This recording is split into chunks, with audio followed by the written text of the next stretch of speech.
Welcome to the Virtualgoodsdealer Interview Series, hosted at pages.virtualgoodsdealer.com. This is Ada Rong, producer and editor of this episode. Today's interview is hosted by Ania and Cindy, who some of you may know as SAQ Memes and Males Are Cancelled. I'm excited to introduce Dr. André Brock, author of Distributed Blackness, African American Cybercultures. An open access version of the book can be found on our website below, courtesy of NYU Press Open Square. André is an interdisciplinary scholar with an MA in English and Rhetoric from Carnegie Mellon University and a PhD in Library and Information Science from the University of Illinois at Urbana-Champaign. He currently teaches at the School of Literature, Media, and Communication at Georgia Tech. We're looking forward to learning more about his work studying Black Twitter and to hear his thoughts about outrage economy, cancel culture, and their impact on social media.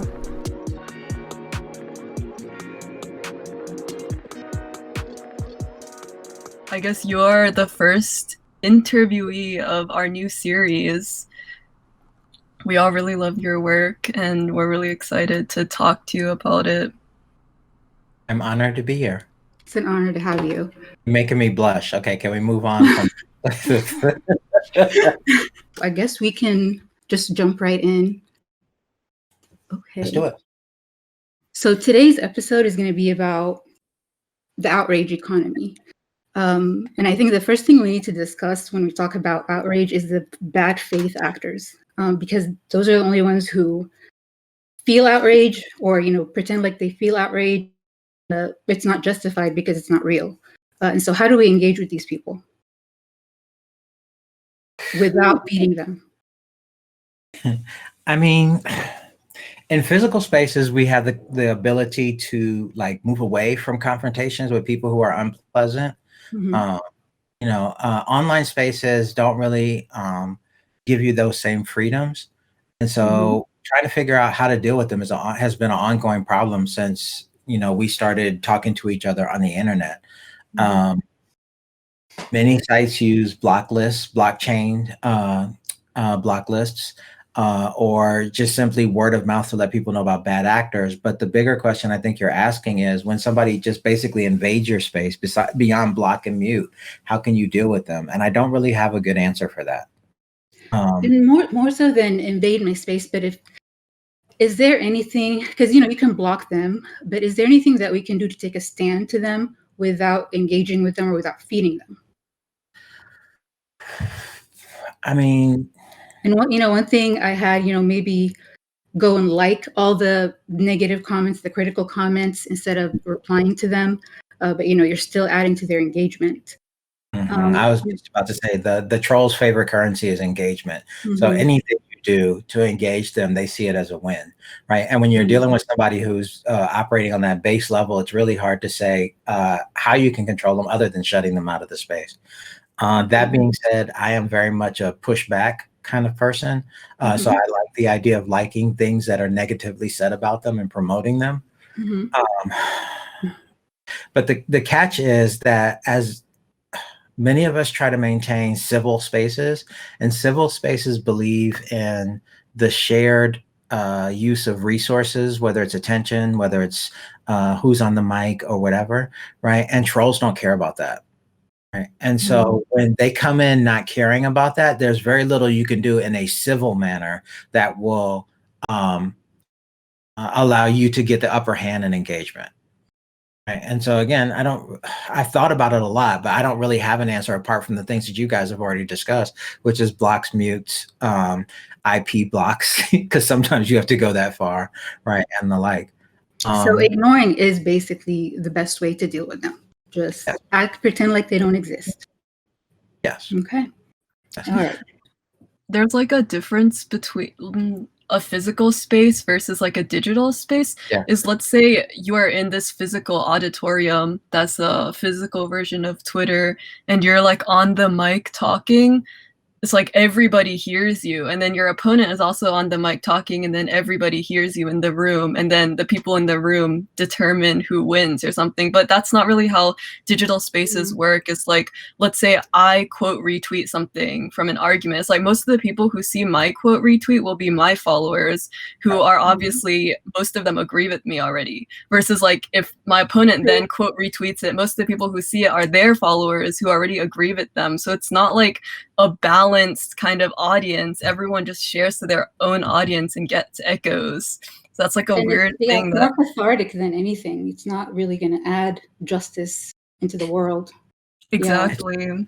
It's interesting that you say that, though, because I've seen a lot of recent pushback against the quote tweet itself. People saying that it's been weaponized to attract followers. It's become this performative thing rather than a reply to the conversation.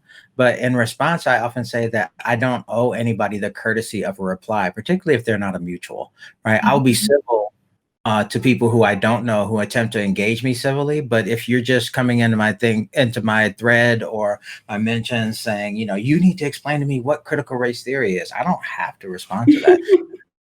I think you're right. Ignoring what kind of question is that? Say eventually they'll get tired. They may create sock puppets or alt to, you know, continue harassing you. But eventually they'll get tired. The issue, though, is brigading, where they send other people who are not tired yet to keep harassing you. And that's something that I think needs to be more fully addressed by platforms. If you, which I think is one of the values of blockchain style block lists, is that I can tag you and the people who follow you, right, without ever having to interact with you, because I know your followers are trash too, right? Oh, wow. And so, I didn't realize that's what blockchain was. So yeah, that's amazing. I didn't realize that's what it was. Yeah, it's one of the ways it's developing out. I mean, a lot of people have done a lot of hard work to assemble them, but I think it's getting to a point where, yeah, you can block entire swaths of people, right? So that you never have to deal with them. It's like I've gotten blocked by people on those blockchains literally because I'm a BTS stan, and it's like there are people who try to block every BTS stan on Twitter. It's a really crude way of controlling conversation, but sometimes those are the ones that work. That's true. Very true. And so I've been thinking a lot about, you know, when people feel outrage, it's never not justified. They feel outrage because they feel like it's justice, you know? They think just by merely feeling outrage that that's going to add justice into the world. And, you know, in leftist communities, there's a lot of outrage, obviously, you know, we were called the woke left mob.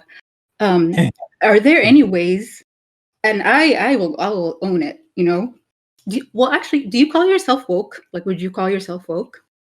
I mean, I technically fit the definition of both woke and a SJW, right? A social justice warrior. Yeah. It's not something I am pressed about. Like, I'm not jumping up to every leftist cause, and outrage is not my currency, right? In part because outrage is really exhausting, and I'm already worn out from this last year. Yeah. I just sit there and eat my food. I don't have the time to fight everybody.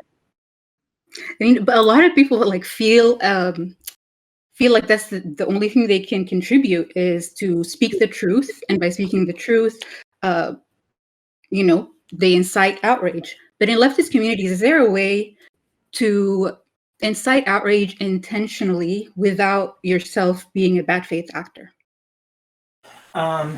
So one of the things that I've seen, like, people talk about the rise of polarization on social media more recently, and for leftists, I see it largely as purity tests, right? Where you have to demonstrate that you are committed to the most righteous version of a particular group in order to participate, and that's not really helpful, right? And I think that also contributes to outrage, because people can then become outraged because you're not sufficiently demonstrating your dedication. We used to call it virtue signaling, but it's gone way past that these days. You know, so one of the things I've been talking about in the talks that I've been giving recently is that many people are empowered emotionally, not necessarily in a bad way. Like, our emotions have intensified since the pandemic started. in a way that has become unhelpful. Because we have all this passion and this energy that we would normally dissipate by going out and hanging out with our friends or doing our hobbies or sitting in coffee shops, which is my thing, or getting wildly drunk on Bourbon Street. You know, everybody has their thing. And at this point, we don't necessarily have those things to relieve us. So we pour all this energy into the internet spaces that we inhabit. And so outrage for the next year or so, I'm going to argue is kind of going to be unavoidable because we still don't have those mechanisms for relief. So is there a way to weaponize it into change? I mean, into action? Like, is there, for example, is being outraged that Doja Cat was in racist chat rooms showing feet, like, is that going to improve the condition of Black people? Like, or is it okay to be outraged? It's okay to be outraged at Lana Del Rey for dating a cop, but is that gonna, is that gonna get rid of police brutality? There are ways where you can be more, like I said, intentional. Like, and I don't know what those ways are. In my book specifically, I talk about the mundane, right? Which is very different from the big P political that we've been mobilized over the last 4 years. Like, it's the little things, like Doja showing feet, or the Bus It challenge, right? Who's doing it appropriately, or teens taunting their parents on TikTok, right?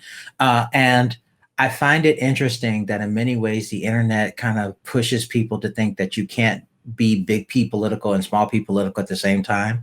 You're insufficiently engaged if you're worried about the little things instead of the big things, right? And so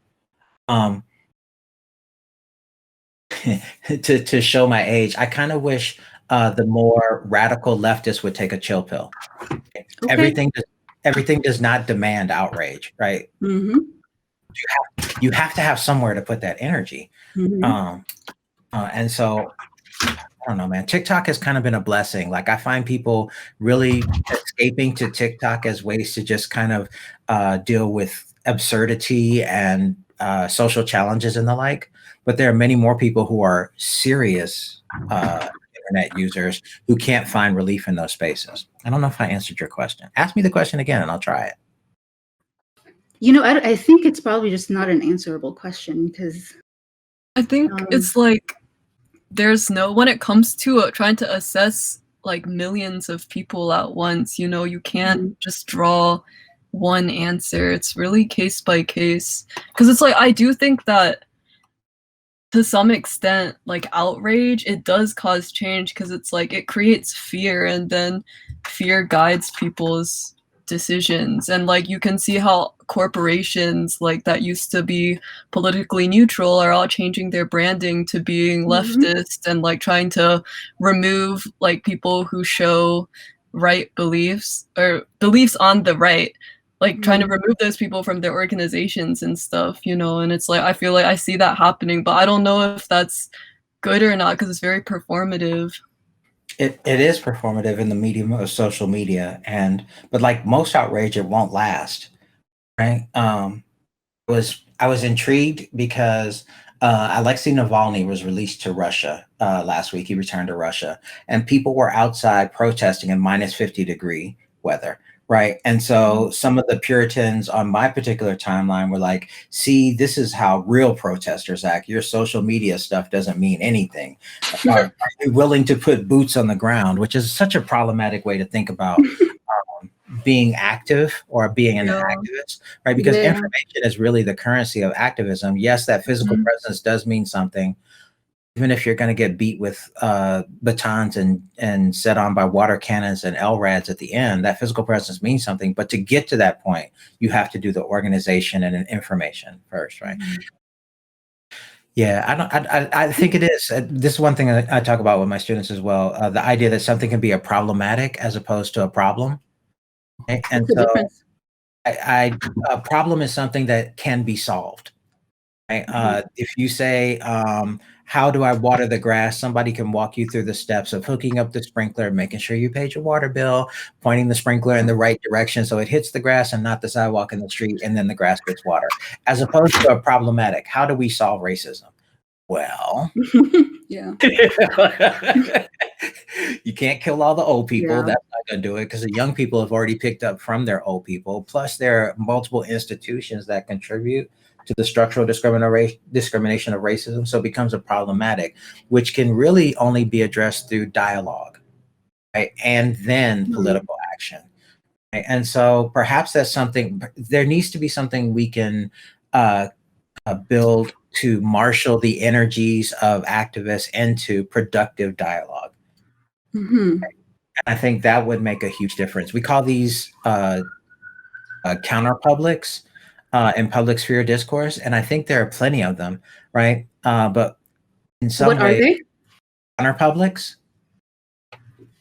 And so a counter public is basically a public sphere with people who are not necessarily aligned with the interests and the goals of the ruling elite, have their own ways of thinking how things should be run, and they gather together in their own spaces to discuss how things can change, and often filters back into the main spaces, because you never just only belong to one space, right? One of the things I've been reading about the Capitol rioters is how many of them, just so happen to be doctors and lawyers and financial traders, right? But then all of them assembled in these various groups and became this patchwork mob that descended upon the Capitol.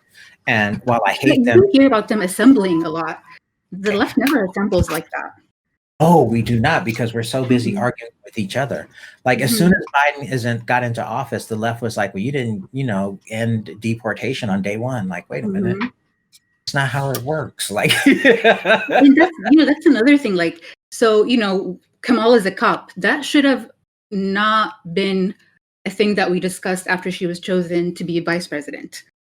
Because at that point, there's really nothing we could have done about that. So that's another way where we can be more intentional with our outrage. So yeah, Kamala's a cop. She did a lot of things that were, hurtful to Black people. But, is it really the best time to criticize her at this point? Well, that's one of the hallmarks of leftist discourse, right? We pride ourselves in critique. We don't just blindly follow like we think the conservatives do, right? But that creates coalitional problems, right? Where we can't all get on the same page to make things happen in the way we do, because we're so busy trying to establish that we're independent thinkers. It becomes problematic, right? We don't have the skill, at least watching the Democratic Senate, we don't necessarily have the skills to pull together coalitions to take power into our hands and do things with it. Right?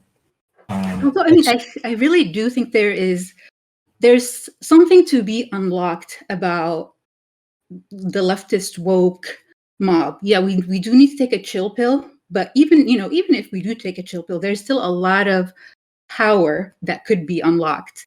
But yeah, there's definitely a way to do it. I don't have the answers. Well, let me ask you a question. What's the one issue you think leftists should focus on? Wealth distribution, redistribution. Distribution. We need to make sure people are able to survive. So the conservatives would say abortion. Right? Which is absurd. It's absurd, but think about it in this way. It's something that can be imposed upon individuals without any loss of autonomy for the conservatives proposing that particular thing, right? So we want to redistribute, and conservatives want to control. They're two different. Redistribution is a mode of control, right? But the ways in which they damn it. Every time I say that, I'm supposed to take a shot. The way take a shot now. I would. I have another minute after this though, right?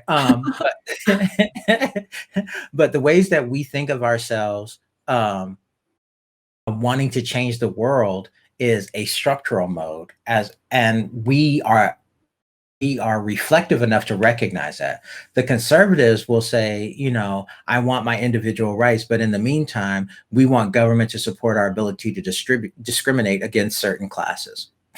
Yeah. So there's a mode of lying that they do to themselves that enables them to exert power in ways that the leftists/liberals/progressives are not able to do. Is it a weakness? It shouldn't be, but the way things are working right now, it looks like one.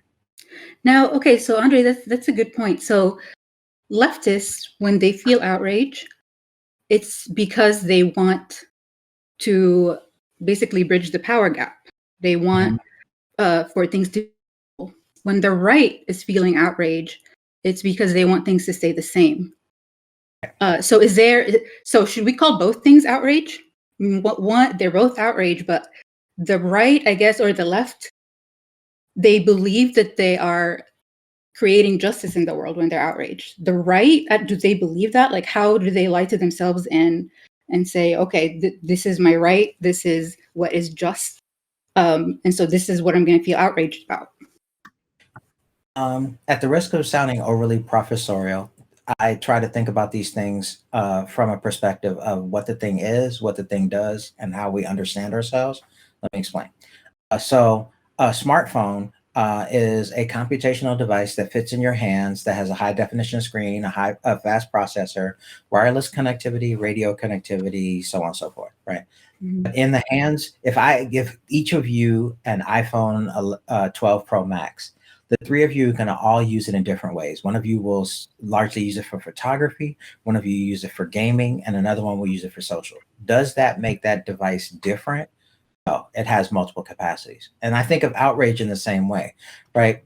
Just because we can identify that outrage is a particularly vivid, visceral outpouring of emotion, right? Usually when people feel they're not getting their way, right? But like you just pointed out, the conservatives do it in one way and the progressives do it in another. It's still outrage, though. Right? The question is who it's directed to and towards. Well, I would have to say that it's not about not getting their way. I feel like they truly believe that the world will be a better place. And I mean, that's what we believe. We believe that the world will be a better place if the wealth was redistributed, if racism went away. But like, how do they justify that to themselves that if nothing changes, then the world will be a better place? I think, and I'm writing about this now because I talk about white outrage, right? In many ways, white outrage is powered by fear. A fear that they will no longer have access to the resources that they have accrued to themselves, the permissions they give themselves, right? I hate using the privilege word because people react to it strongly in a Western context. They're like, I earned this massive $1 billion inheritance, damn it. But permissions and rights and privileges and allowances that accrue with whiteness, a lot of white folk are deeply in fear of that. A lot of the poor white folk, because that whiteness is all they really had, to lord it over people who otherwise shared their same economic distress, right? But for the richer folk, they see the world somehow moving in a direction where their unearned wealth will be taken from them. Your just redistributive policies, and they don't want that.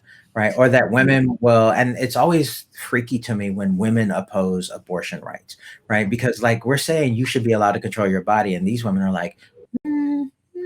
I mean, I think, well, that's religion. So that's a whole other thing.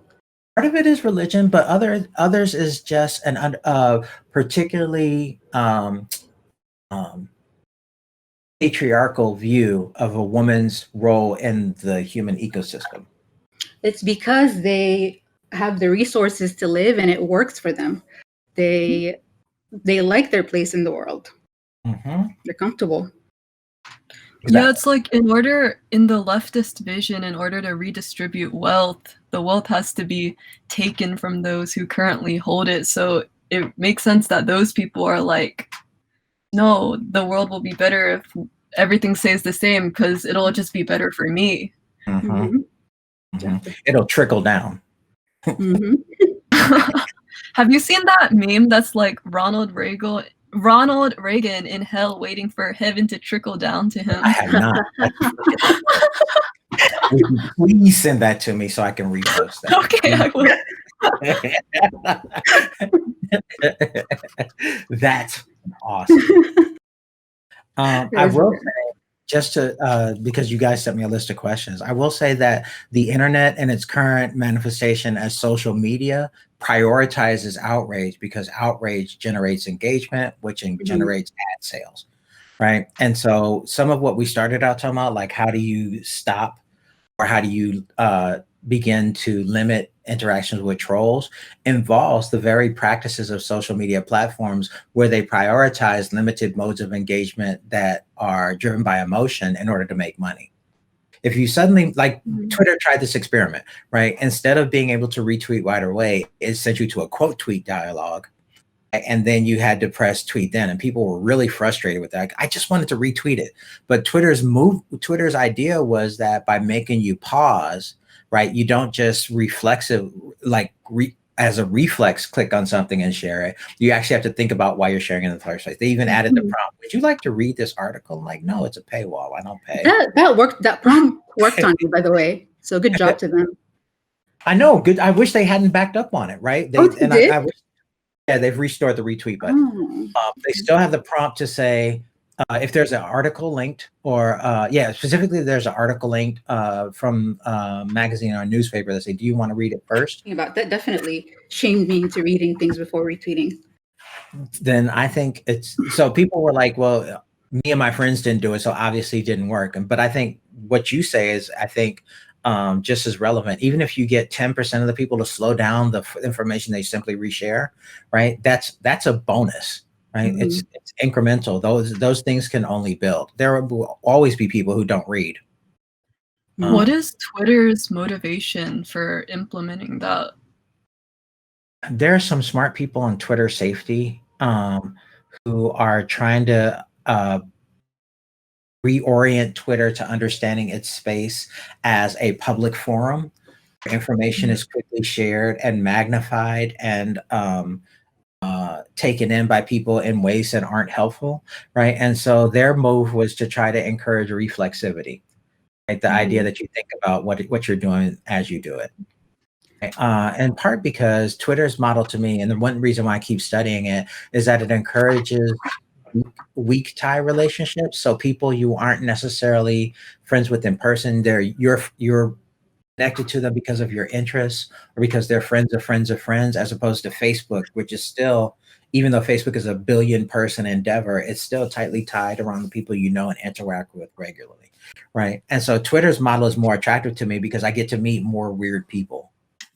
Yeah, right. And so Twitter has kind of recognized that because we don't necessarily have the same feedback mechanisms from people we're not close to, that it has encouraged the wild spread of misinformation and disinformation. So, that kind of reminds me. So you see a lot of Black people, Black professionals, Black activists who say Black trauma, I don't want to see that on my TL. Now I understand it's re-traumatizing and everything, and I get that. What I don't believe, though, is that when they claim that it's futile and that it's even harmless, or that it kind of gives white supremacists boner, and that's why we shouldn't share it. Do you know if it's actually harmless, or because I feel like people need to see it and people are not seeing it enough. The idea of witnessing is a powerful one, right? And so the smartphone camera has really enabled us to enter an era where we are witnessing acts of police brutality pretty much simultaneously as they happen, and in ways that are not like, give you an example. So Chicago police 2 years ago broke into this woman's home, mistaken her for someone else on the warrant. She was butt naked. They filmed her butt naked with their body cams, and then tried to act like it never happened. They buried the footage. She had to sue them, and it took them 2 years before that footage was released, right? So when you have incidences of police malfeasance like that, if you let the authorities control it, they will always try to hide it because they don't want to be seen in a bad light. Whereas a smartphone is like, no, we're blasting this out right now, right? And then YouTube and other spaces allow us to redistribute it. So the smartphone camera is really kind of a game-changing, I would even say world-changing phenomena, and allowing us to document and spread those things, right? The thing is, and this has been happening since the internet started. Spaces that were formerly white nationalist spaces, we used to call them out as white supremacist spaces, but now those things have metastasized like a cancer and they're everywhere. They also pick up those videos and they love on them. They're like, look at them. That's exactly what you deserve. It's so disgusting. Reddit is full of this. Gab is full of this. Other spaces are as well, right? They do get off on it. I don't know if they get a full-on boner or a lady boner, right? But they do get off on watching what they call people being put in their place, or the state handling things in a violent way that they find gratifies their outrage. They right? feel just, yeah. Mm-hmm. And so unless the platforms and the services take a stronger stance in how that content is being reshared, there's no real way to stop folk from getting off on it or being hurt from it, right? Unless you see this ad hoc solution that some folk on Black and Brown Twitter have said, don't reshare these images of death. And I wrote about it in the book because it was really fascinating to me that people were promoting this as a solution to the engagement paradigm that social networks would prefer. Because if you look at somebody getting killed, you're automatically going to send it to somebody else. Like, did you see this shit? Look how this is, right? And people are saying that's not necessarily the best way to understand trauma. Right? Okay. Would you agree with that? Again, I think witnessing is important. Okay. I think that it should be put up under a content warning saying this image, this video contains violence. Be aware that if you click it, you'll be subjected to it. Similar to how trigger warnings or spoilers, right, are done, right? And that would be helpful. But there's an additional catch. I don't know if you've considered, to get to that point, you have to expose tens of thousands of low-paid moderators to go through and add those labels to that content. Oh my gosh, yeah. I mean, they're going to look at that stuff anyway because people are going to report it. They are, but does that mean they should have to? And I read a book called Ghost Work about that industry and how companies like Instagram or Microsoft, they claim to have this grand AI that can parse images, but it's just low-paid workers around the world who get paid $8 a day to look at this graphic violence. So the AI doesn't exist? There is an AI, but it only does pretty basic stuff. It can maybe flag an image for gore or nudity, but they still need an actual human moderator to say delete or no. Think about that, yeah. And then they also don't necessarily provide those moderators with any kind of mental health benefits, right? So a lot of them end up with PTSD. Gosh. and worse, right, from continually viewing violent images, right? And what they see is much worse than what we see. One of my favorite colleagues talks about this, Sarah Roberts, and she says, they're seeing images of death, mutilation, domestic violence, car accidents, industrial accidents, and all those things never make it to the feeds that we get, right? But those moderators are exposed to it and not even given extra time off to handle it or counseling resources to deal with it. They're basically that sounds like it would be a very simple problem to fix. Give them mental health. Wow. I think perhaps being exposed to death like that changes you. I'm sure that's a cliche in every assassin movie, right? But I bet it does, I guess. Because it's true, right? Watching people die violently or being harmed violently, affects us because we care about people, right? And so, giving them mental health days would be helpful, right? Giving them counseling resources would be helpful. But think about, your much less stressful job. What kind of mental health resources do you get? Mm-hmm. Well, what's the solution then? I mean, how do we keep that information, or how do we keep, those images from kids and stuff? Kids are a whole nother story, right? Because there's nothing a kid is better at than finding things they're not meant to find. It's when I was 12 and I first made an email account, that entire year, all I did was me and my friends sent each other chain mails that had gore clips attached to them and stuff. It's like kids love that shit. There's a whole series of movies called Faces of Death, which is nothing but people dying, right, in various gruesome and horrible ways. Mm-hmm. So we are fascinated by that aspect of life. Is there a technical fix? No. Can neural net / machine learning algorithms be trained on how to recognize those things? Kind of, but never underestimate human creativity. Yeah. I mean, you guys know this. You're meme artists, right? And web inhabitants. Like, people always will find ways to work around restrictions to show things that will gratify or disgust or amaze people. That's the whole purpose of /B on 4chan in the first place. That was their intent. Mm-hmm. And so there is no easy quick fix. There are just these series of step-by-step fixes that we can do to help take care of the people who are forced to deal with this on an everyday basis. Or, hire more people so that they don't have to sit there all day and do it. But yeah, they have to be humans. And they say they can't afford to pay them. Well, they can afford to pay them, but yeah. This brings me to something that I really wanted to ask André about.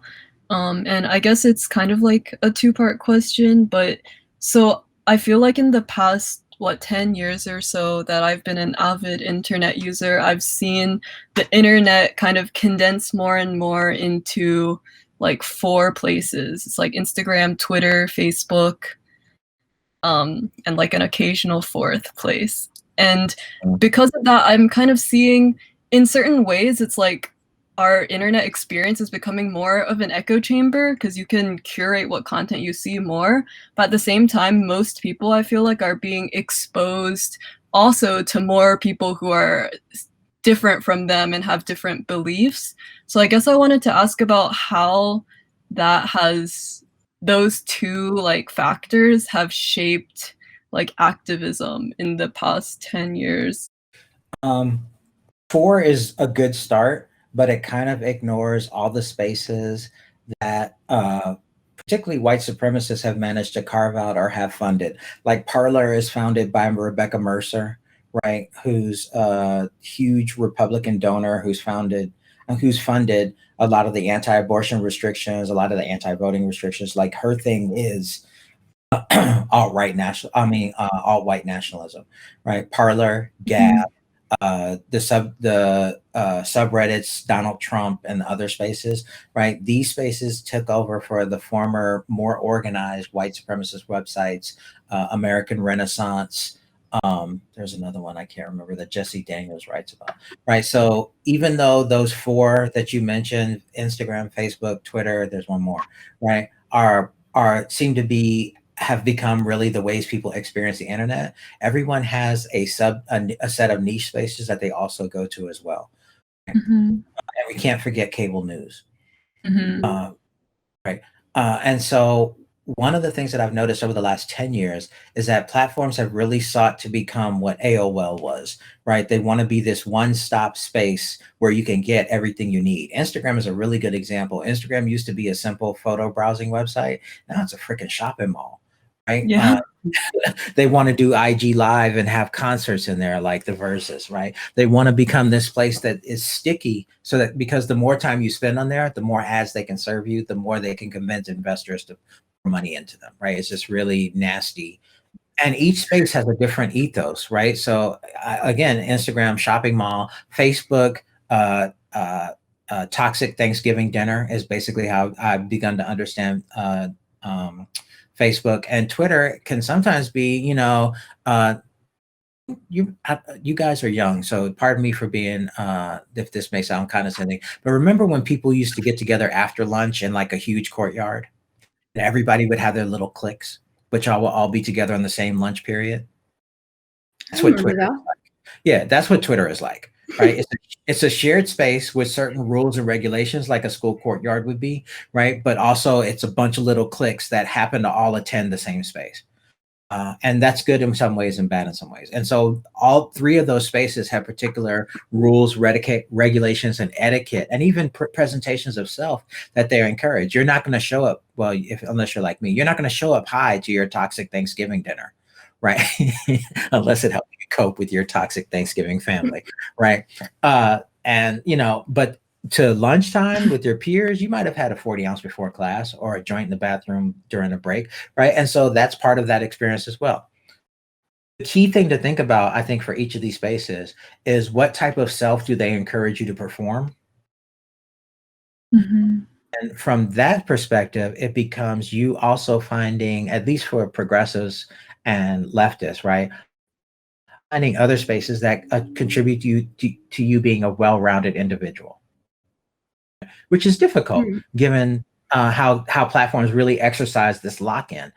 The first thing you do when you sign up for Twitter is you tell them who you want to follow. I'm like, I don't know these people. They give you a list of people to follow. You like, I don't know them. I really came on here because my cousin said it was hot on here. It was fun on here, right? And so you create your own space. Twitter then reinforces that mode of self-selection. Same thing for Facebook, same thing for Instagram and the like, right? And so being able to break out of that paradigm of self-selected resources that make you feel a certain way, right, is that second key to pushing back against platform lock-in. So so basically you just have to go and follow people you don't agree with.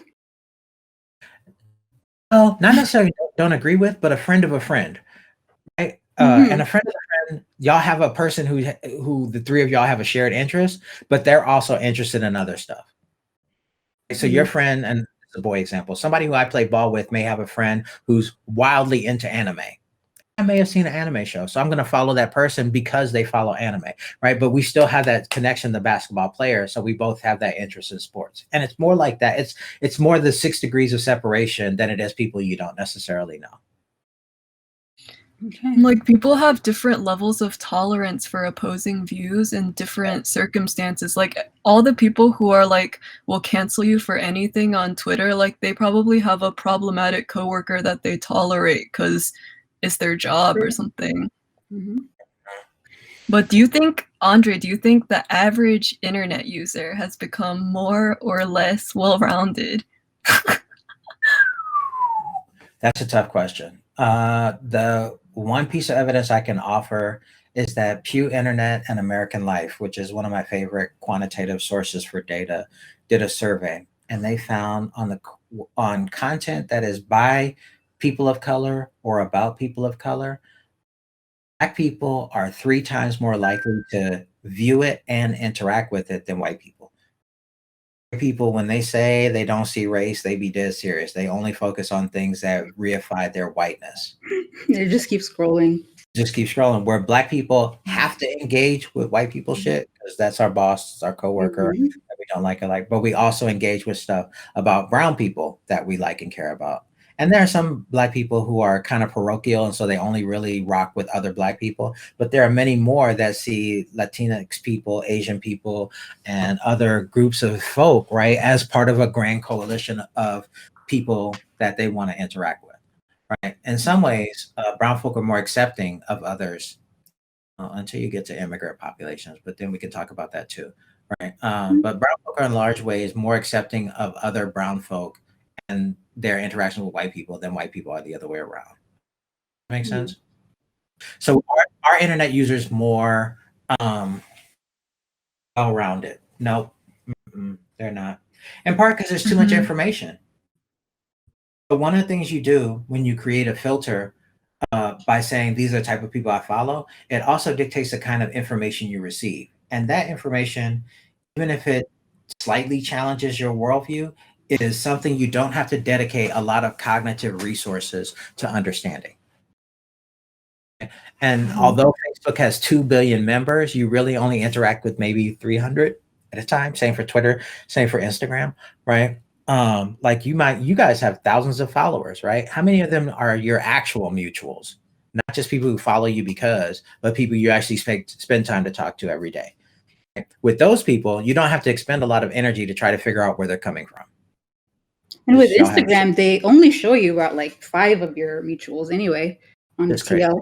Mhm. I honestly have trouble understanding what the appeal of Instagram is. To me, at first, it was like a huge photo catalog, and now it's just like a shopping catalog, right? With the stupid advertisements for they send me every 5 minutes. But I didn't want to really see much of people's lives. I thought I would, because when I first joined Facebook, one of the fun parts of Facebook was going to people's photo albums. Right? But now that all it is photo albums on Instagram, I'm like, you Yeah, guys we've seen too many. Yeah, we've seen too much of people. don't talk enough. Talk more. That's me. Yeah, same. I originally joined Instagram because I like photography and I like visual art, so I literally used Instagram for that solely. And now it's like you can't even find good art or good photography anymore. You just see the same 5 ads every day. Yeah. You really can't. Like, of the people who came to Instagram to showcase, their creative use of filters and landscapes. And I used to love the tilt shift community on Flickr. And then when it started on Instagram, so where it looks like you're looking down on a toy environment that's actually a real one, that type of stuff fascinates me. So hard to find on Instagram these days. I find more stuff on Instagram through Twitter, which is really weird to say. No, platform lock-in and our own desire to kind of filter out the noise that all of these social media platforms want to throw at us, plus the everyday world, has caused us to be more circumscribed in the type of internet content we consume and the type of people we deal with. At the same time, there are more of them than ever. Okay, so there's some heterogeneity in that group. But no, it hasn't made us greater citizens of the world, I think, which makes me sad. Okay, I think I want to shift to talk about cancel culture for a bit. So what do you think about what Spotify did when they punished all the people who have like credible domestic violence and sexual assault accusations? Why do you think that didn't work? Or do you think that was a good thing, and why didn't it work? So private companies are in no way obliged to host you on their platform, just like physical establishments don't have to let you in. Mm-hmm. Right?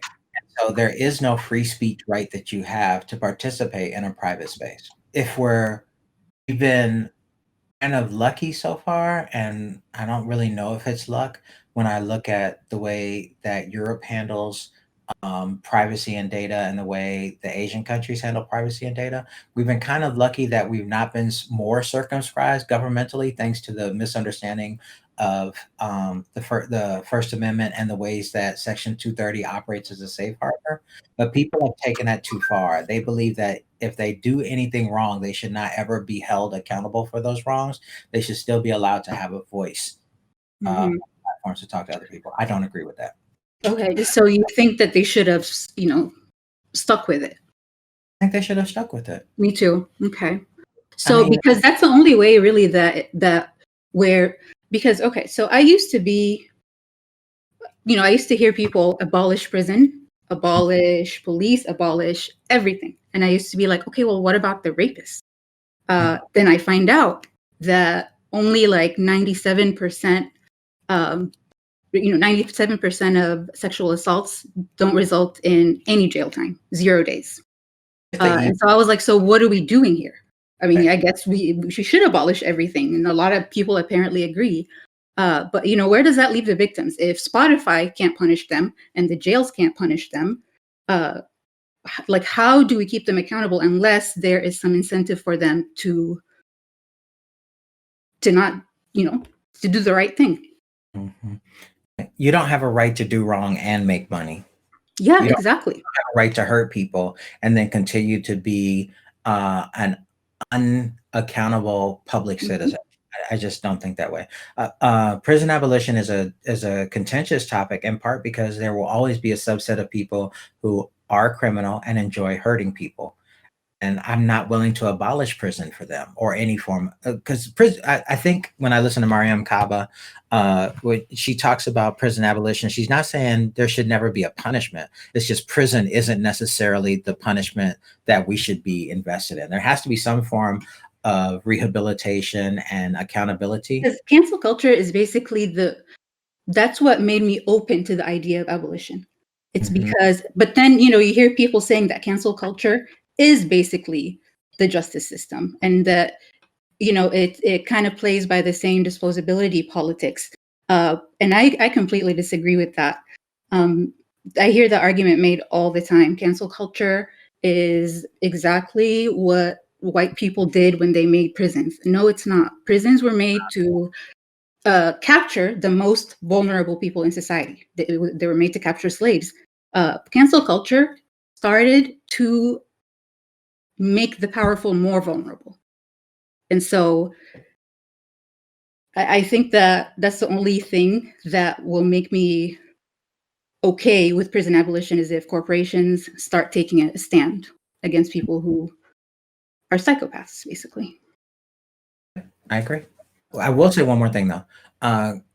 It's really fascinating to me that conservatives and their skill at corrupting progressive messaging have really taken over cancel culture and are able to scream about how they are being canceled from spaces like the New York Times and Fox News. And like, so they're so canceled that they're still getting time on national TV and in national magazines to scream about how they're being canceled, right? The fact of the matter is, and one of the problems that we're having to deal with at this moment is how journalism has failed us, is that journalism has not been acting in its role as the fifth estate of government, right? Where we are presented with information about things that is going on and guided to understand what the context of this information, how it's being served to us.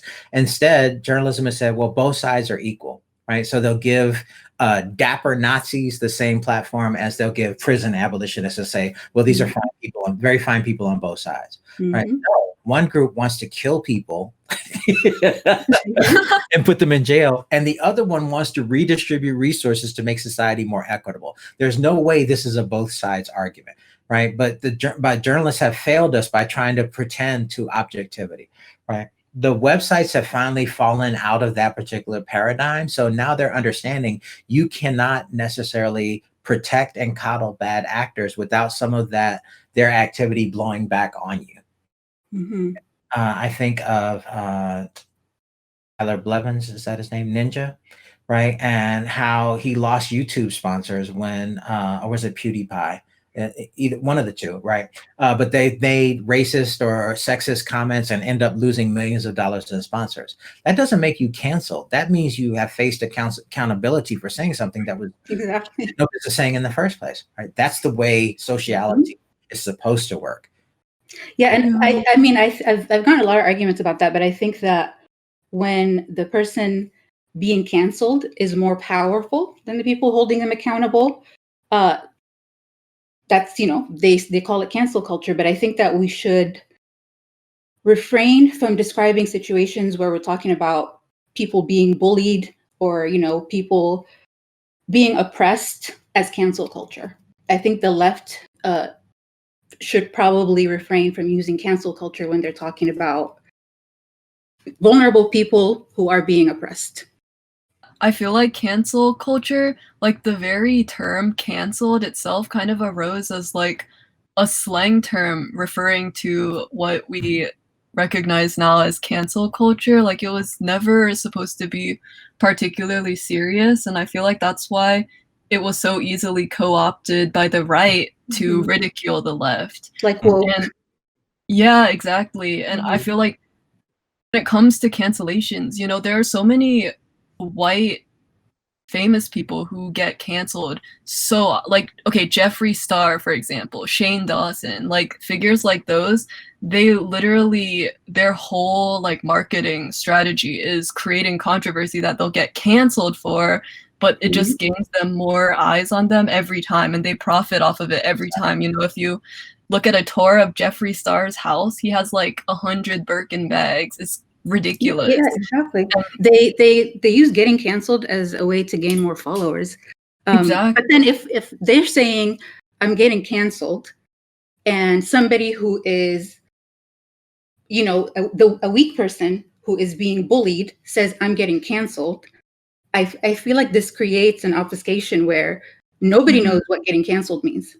And so Jeffree Star can still say I'm getting canceled, and the word would still be legitimate. I I will say your point about cancel culture being actually a form of redistribution, right, of attention from the powerful to the less powerful Exactly. is extremely valid, right? But because it also has to deal with institutional inertia, people will rarely be canceled for long unless there are other modes of redistribution that are also activated as well, right? So a good example is Harvey Weinstein and Bill Cosby. Okay? They were canceled initially via the Me Too, but they also got canceled because they happened to be addressed by the prison system. I mean, by the judicial system. And I have a problem with men who are serial, multiple rapists and aggressive, terrible towards women being in jail and possibly dying. Don't have no problem with that at all.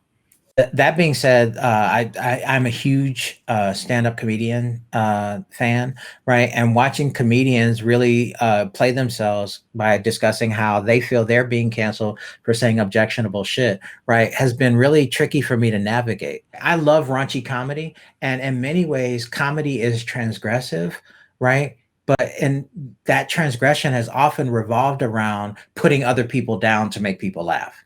And it's like, are you making fun of your own self? Are you making fun of the people in power? That's fine. But are you using your comedy to make people laugh at people who are less powerful than them? Then you're just bullying. I mean, it's not comedy. People are going to think anything is funny if it means they get to feel better than someone. See, here's the thing. I'm also a fan of hip hop, and hip hop is wildly misogynistic and objectifying, right? And I've long had to balance the idea that it's objectifying women and sexual acts and the like with my enjoyment of the art form. I feel the same way about stand-up comedy. It's conflictual, right? It conflicts me on an everyday basis. But sometimes shit is funny and triggering. It's fun. Sometimes it's funny. I agree, but sometimes the comedians are very cheap with it. They say the same things. Like they say something, they can say anything, and racist people will laugh. If you will talk about Black people, racist people will laugh. And I think a lot of comedians are taking advantage of that. And on top of it, they have specials titled "Triggered" to talk about how people keep getting triggered and how people keep trying to get them canceled. It's what do you think about Dave Chappelle? I was just about to ask. Here's a question I have for y'all. Do you think that comedians' comments in their personal capacity should be held against them in their art form? With Dave Chappelle, here's my thing. The the transphobic jokes that he makes, he's been told, don't make them. It hurts trans people. And he took that as an oppressive thing to say to him. And so he could very easily not make those jokes. He will still be rich. It makes no difference to him. People are telling you you're hurting us, and he's saying, no, I'm not. And I'm a comedian. It's a joke. But then he'll go around and ask Netflix to do something nice for him, or he'll expect people to support him. And so I think it's just, I don't know, he's being selfish. I'm going to shut up before I get myself in trouble. No, say something. So remember how we started off this conversation about leftists finding one thing to get mad at somebody about and then another thing to get mad at somebody about, and sometimes the two just don't necessarily have to work together? That's how we started. I don't see it that way. I used to be obsessed with Dave Chappelle. I love his comedy, and I think I do too. Lately, it's been is not as good, but that's comedy ages, comedians age. What I will say is that he did make a transphobic joke, then he doubled down on it. And as a billionaire, he will not lose any money from. I agree with you. He will not lose any money from removing that comedy from his act. Okay? Dave Chappelle has always been a transgressive comedian. Okay? Bill Burr less so. What's his name? Same level, right? They've made careers out of talking about bad shit in ways that make us laugh. Okay, but trans kids are dying at alarming rates because they hear jokes like that. It's an issue of and I don't know about like homophobic jokes, racist jokes, whatever, but I think transphobic jokes especially are harmful because trans kids are at the highest risk of suicide out of all populations. So if somebody's asking you to just be nice, why not? Does the presence of a multi-million-dollar comedian equate to the attitudes towards transphobia held by billions of people across the globe?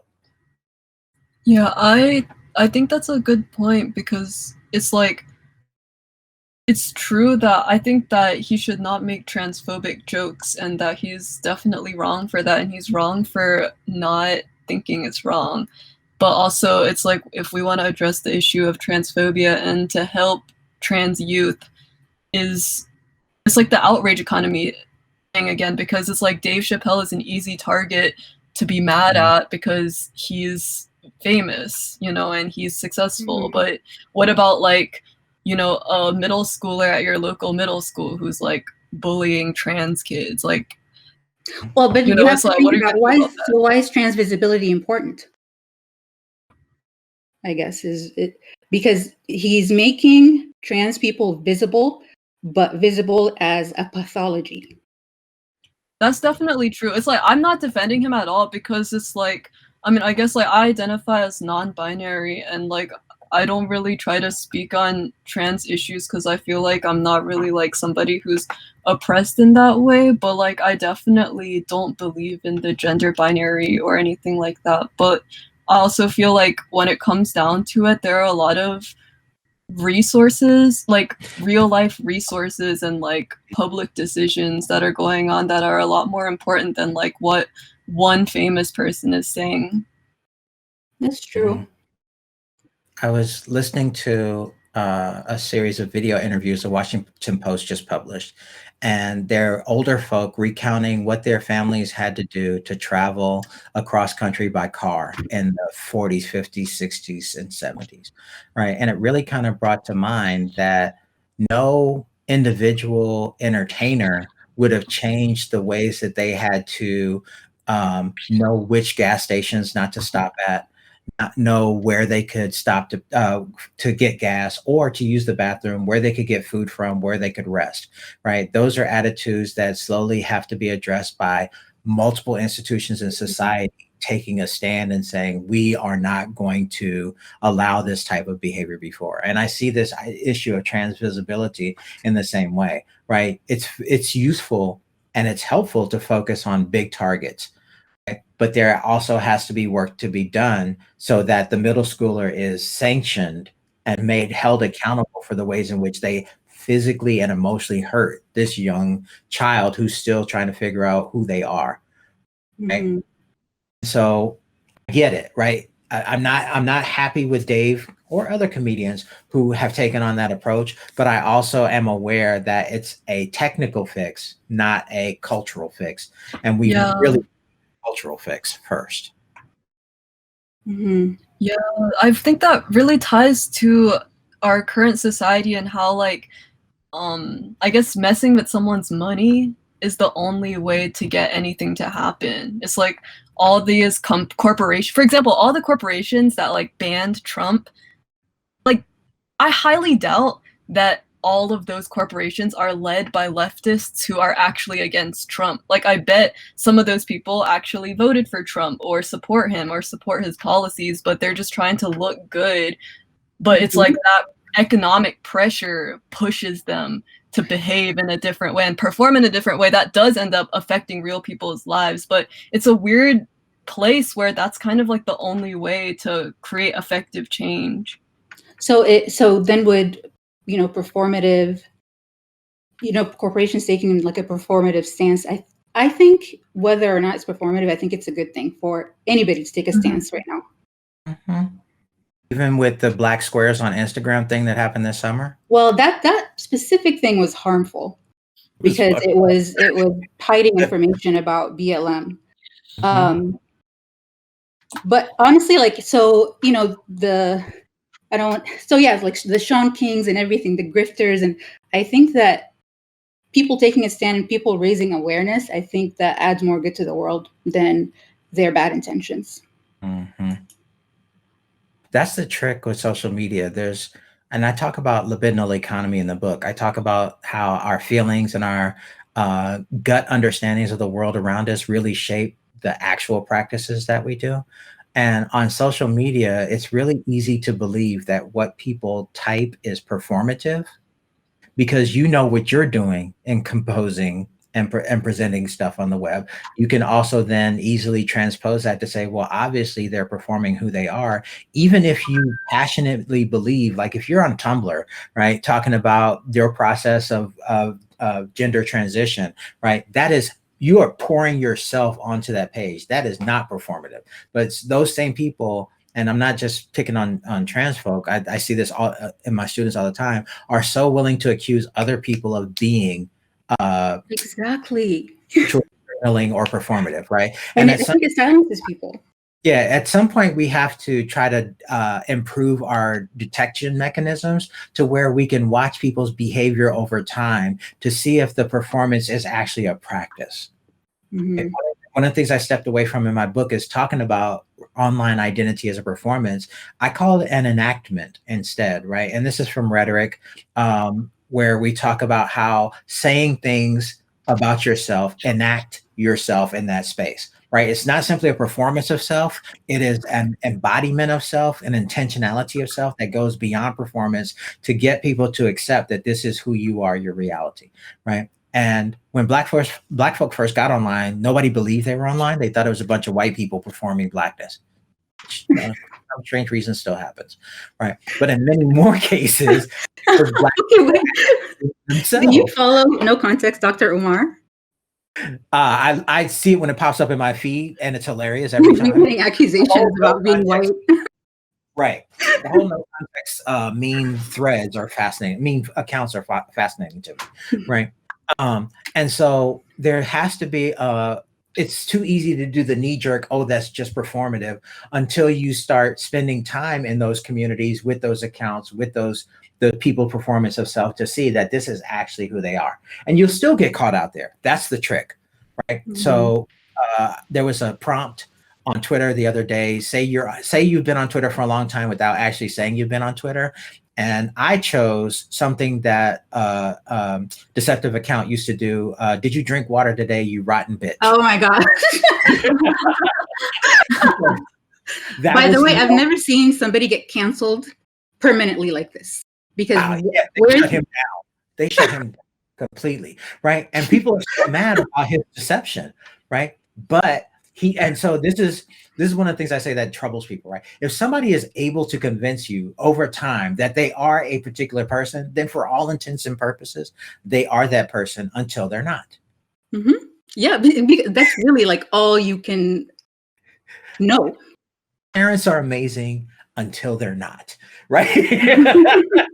Right. They do things over time. You slowly lose your not unrequited, your what's the word? Unconditional love for them, because you realize they are often flawed human beings trying to do the best they can, and they have presented themselves as parents in order to raise you and did the best they could sometimes, right? But that's where you recognize, and it's the same way with these internet accounts. If they can build a convincing persona, right, and enact themselves in that persona that is consistent, right, then that is who that person is until they're not. Cancel culture in some ways has seized upon the first part of that people build personas and then stopped right there. So there's no possibility for rehabilitation in some ways. And that kind of brings me to another question I had. Have you seen restorative justice play out in digital spaces at all? I keep hearing people talk about it, but I've never seen it actually happen. People creating new accounts is the only way I've really seen it. Right. That's one of the questions that Twitter safety is wrestling with, how to onboard people after they've been banned or, shut down for a while, how to get them to onboard, to get them to change their behavior. Right. And that's a really huge problem. Right. Especially since Twitter's algorithm tends to flag people of color for pushing back on Nazis who have tried to dox them. Right. When they're let back online, these people are justifiably angry. Yeah. And so how exactly do you address that? Again, institutions reinforcing what other institutions do. So no, restorative justice, the only way I've seen it happen is people who are incarcerated. Okay. And when the injustice of their incarceration is highlighted in online spaces, people are much more willing to give them the benefit of the doubt for being good people. Well, except for Nicki Minaj's husband. He's never going to get or Nicki Minaj, right? Well, and you see, I think that Nicki Minaj, like, so the women who are apathetic to, you know, the assaulters and the rapists, they get more hate than the actual rapists, and I think that's, you know, another way that we should fix our outrage. But again, that's societal, that's cultural, that's not internet specific. The internet amplifies some of our worst tendencies, and at the same time that it amplifies some of our more creative and beautiful practices as well. It's kind of like life. One thing I love about talking to people who are on the internet, even if we share an internet space, is that everybody has a different internet, right? So that's kind of an answer to your question, Cindy, right? If even if they have the same phone, right, and the same followers, they're always going to have something that they find interesting that will create a sub internet for them. Yeah. So none of my students, very few of my students have the same meme. They know who Jeffree Star is. They used to know who Jenna Marbles was. But then you start going down the rabbit hole. Somebody likes Dr. Pimple Popper videos. Somebody likes random red versus blue videos. Like, just everybody has a different universe. Ben Shapiro destroys. The one thing I do love about Black Twitter is that they don't forget. So every once in a while, people will bring up about how Ben Shapiro said he couldn't satisfy his wife. I'm going to go ahead and take my leave, but I want to thank you all for inviting me to this. This is really fun, and you made me talk about stuff I don't always get to talk about. So I really appreciate that as well. We really appreciate you. Thank you so much. This was an awesome conversation. I really learned a lot.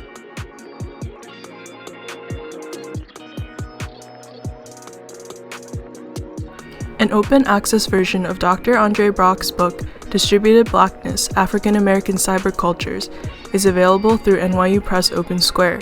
The link is available on our website below. This has been the first episode of the Virtual Goods Dealer Interview Series. Thanks for listening.